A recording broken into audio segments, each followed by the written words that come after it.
ಇದು ಸರಿನಾ ನಾವು ಈ ರೀತಿ ಹೋಗುವಂಥದ್ದು ಅಂತೇಳಿ. ಈಗ ನಾವು ತೊಗೊಂಡಂಥ ಡಿಸಿಷನ್ ಸರಿನಾ? ಅದಕ್ಕಾಗಿ ಕಬ್ಬಿನ ರೇಟ್ಗೆ ಬಿಡೋದ್ರಕ್ಕಿಂತಲೂ ಕಬ್ಬು ಬೆಳೆದು ಬಿಟ್ಟರೆ ನಿಮಗೇನು ಮತ್ತು ಬೇರೆ ಹಾದಿಗಳೈತೆ ಹುಡುಕೋದು ಉತ್ತಮ. ಬೇರೆ ಬೆಳೆಗಳನ್ನು ಇವತ್ತು ಎಣ್ಣೆ ಕಾಳುಗಳನ್ನು ಬೆಳಿಬೋದು, ಹತ್ತಿ ಬೆಳಿಬೋದು, ಇನ್ನುಳಿದ ಬೆಳೆಗಳನ್ನು ಬೆಳಿಬೋದು. ನಮ್ಮಲ್ಲಿ ಅನೇಕ ಬೆಳೆಗಳು ರಾಗಿ, ಭತ್ತ ಏನೋ ಸಾಕಷ್ಟು ಅಂತ ಬೆಳೀತಾರೆ, ಇಲ್ಲ ಅಂತಲ್ಲ.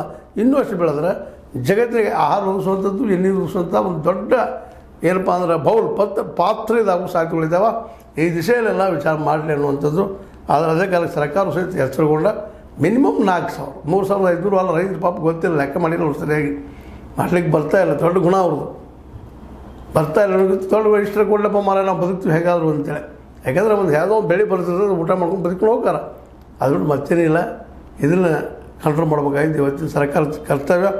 ಇವತ್ತು DC ಇರ್ಬೋದು, ಮತ್ತೆ ಇರ್ಬೋದು. ಅವ್ರು ಕೇವಲ ಇವತ್ತು ಯಾರಪ್ಪ ಅಂದ್ರೆ ಅವರ ಶುಗಲಾಭಿಪರ ಅಂತ ಹೇಳ್ತಾ ಈ ದಿಶೆಯಲ್ಲಿ ಒಂದಿಷ್ಟು ಪರಿಹಾರಗಳು ಹುಡುಕಕ್ಕೆ ಸಾಧ್ಯ ಅದ, ಏನು ಮಾಡ್ಲಿಕ್ಕೆ ಸಾಧ್ಯ ಅಂತ ಹೇಳ್ತಾ ಇದು ಇವತ್ತಿನ ಪರಿಸ್ಥಿತಿ. ಅವರು 3,500 ಮಾಡಂತ ಹೇಳ್ತಾ ಇದ್ದಾರೆ. ಮಾಡ್ತಾರೆ ಇಲ್ಲ ಗ್ಯಾರಂಟಿ ಇಲ್ಲ ಅಂತ ಹೇಳ್ತಾ ಈ ದಿಶೆಯಲ್ಲಿ ಮತ್ತಷ್ಟು ರೈತ ಚಿಂತನೆ ಮಾಡಿ ಹೊಸ ಹೋರಾಟ ಶುರು ಮಾಡಿ, ಹೋರಾಟಕ್ಕಿಂತ ಹೆಚ್ಚಿಗೆ ಕಬ್ಬು ಬೆಳೆದ್ರೆ ಅಥವಾ ಯಾವ ಬೆಳೆ ಬೆಳೆದ್ರೆ ಯೋಗ್ಯ.